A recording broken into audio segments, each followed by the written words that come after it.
Burnok. Well, kilala mo naman na siguro ako, no? Ako si Kapitan Buklat. Makapitas Kulangot. Number 2 sa balota.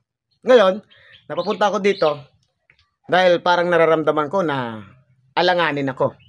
Kaya ako'y manggagapang na ngayon. Sa totoo lang, lilinawin ko na, Burnok, na ako'y gusto ko talagang manalo bilang kapitan. Ano? Pero huwag kayong umasa sa mga plataforma ko para hindi na kayo umasa. Basta ang habol ko lang kasi, pag ako tumamang kapitan, wala na akong pakialam sa inyo pa ako nakaupo na. Ang gusto ko lang, pera at kapangyarihan. Ano?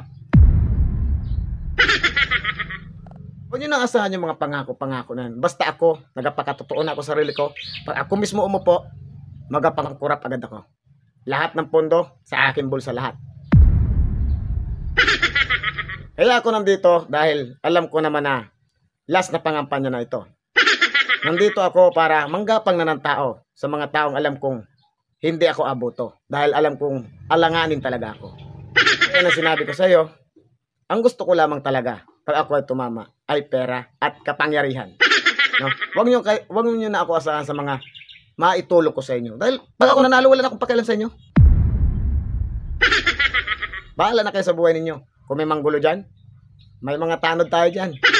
Pag may mga sakuna, meron tayo mga rescuers dyan. Wala na akong pakialam sa inyo pag ako nanalo. Kaya nga ako nandito para manghikayat at manggapang ng tao. Ano po? Last na pangampanya na nga po. Dahil ako, tumakbo ako para lamang sa pera at sa kapangyarihan. Kaya pag ako nanalo, huwag na kayo umasa sa akin. Dahil wala na ako pinangako sa inyo. Di ba? Nagapakatotoo lang ako, Burnok. Alam mo naman yun, di ba? Opo. Well, ngayon, ang tanong ko, ilan kayo sa bahay nyo? Bakit po? Ilan kayo? Tatlo po. Tatlo. Madali lang naman akong kausap. Tatlo kayo sa bahay nyo? Bibigyan ko kayo. Opo. Isa? Dalawa? Tatlo. Okay? 3,000 para sa member ng mga pamilya mo. Okay na po.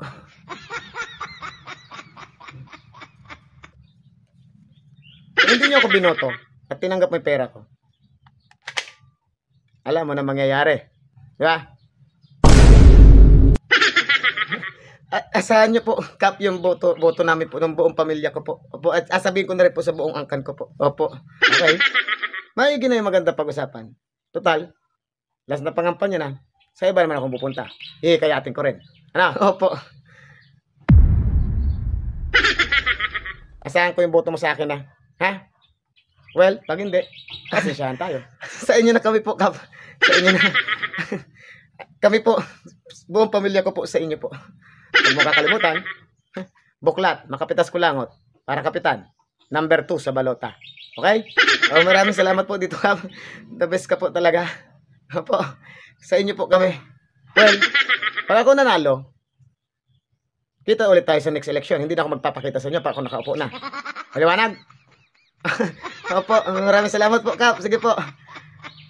Sige po. Okay. Kaintindihan tayo.